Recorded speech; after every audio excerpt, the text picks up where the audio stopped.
मंजू कुछ दिन पहले ही शादी करके उस घर में आई थी। वो बहुत समझदार और मेहनती थी। उसने आते ही घर को अच्छी तरह संभाल लिया था।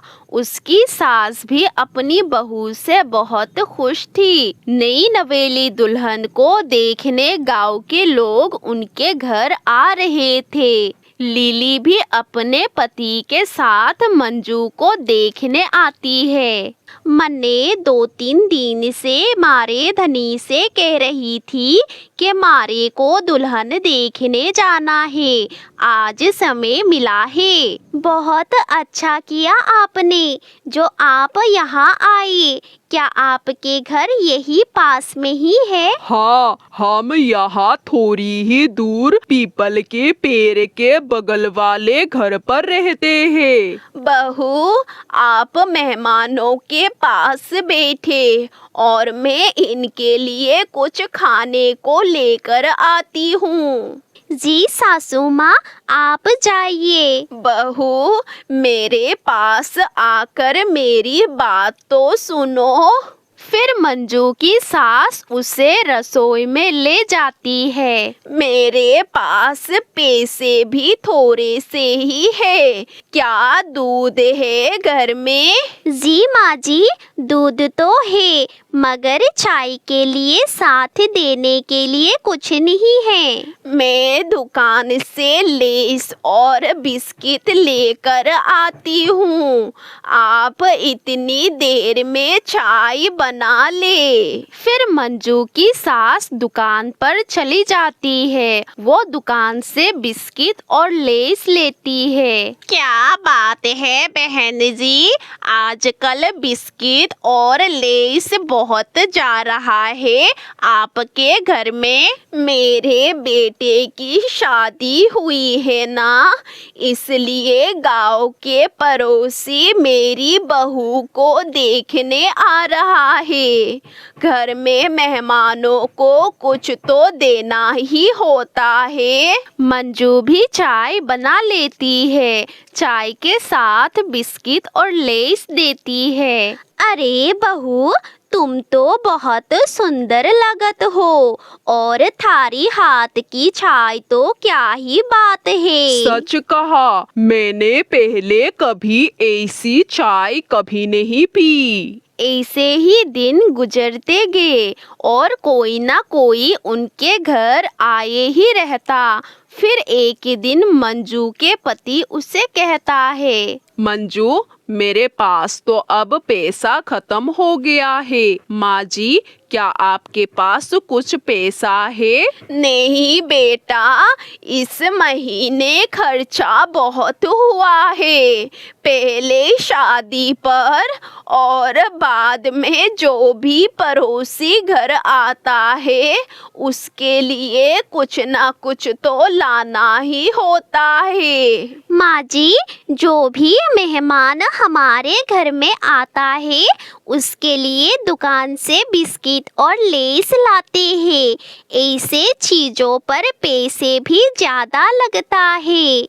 मंजू, ये सब हमारे जानने वाला है। खाली चाय भी तो नहीं दी जा सकती मेहमानों को।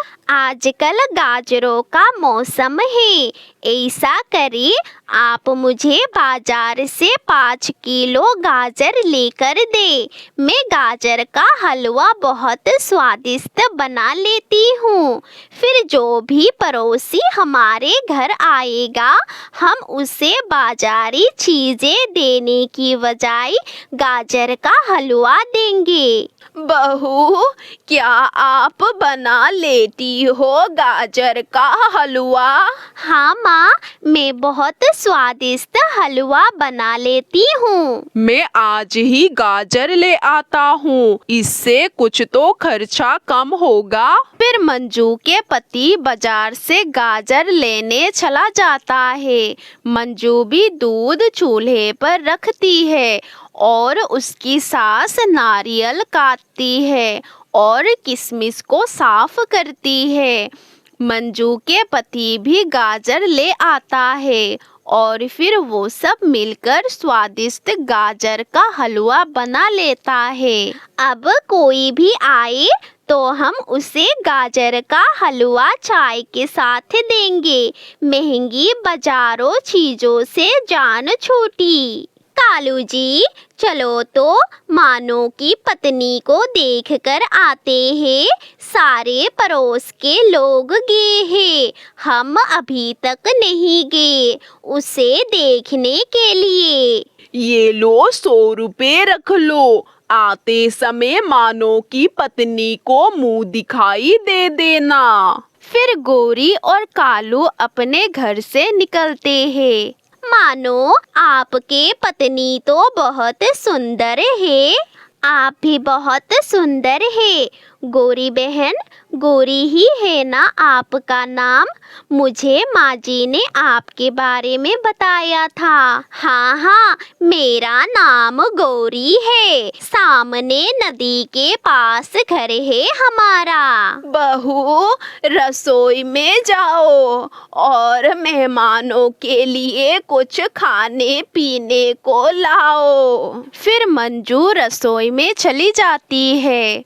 कालू, आप सुनाइए, काम कैसा चल रहा है? यार, ठंड के कारण सभी काम बंद पड़े हुए हैं। ऐसे मौसम में तो गुजारा करना बहुत मुश्किल है। मंजू भी चाय और गरम गरम हलवा लेकर आ जाती है, जिसे देखकर गौरी और कालू के मुंह में तो पानी आ जाता है। गाजर का हलवा, गाजर का हलवा तो मुझे बहुत पसंद है। ये हलवा घर में बनाया है क्या? हाँ, ये मेरी बहू ने बनाया है। बहुत स्वादिष्ट था। सच पूछे तो मैंने इतना स्वादिष्ट गाजर का हलवा जिंदगी में पहली बार खाया है। बाजारी चीजों से पैसे की बर्बादी होती है और स्वाद भी इतना अच्छा नहीं होता। ये लो 100 रुपए, मुंह दिखाई है आपकी। गौरी और कालू मंजू को मुंह दिखाई देकर वहाँ से चला जाता है। देखा माँ जी, पैसों के भी बचत और सारे मेहमान भी खुश।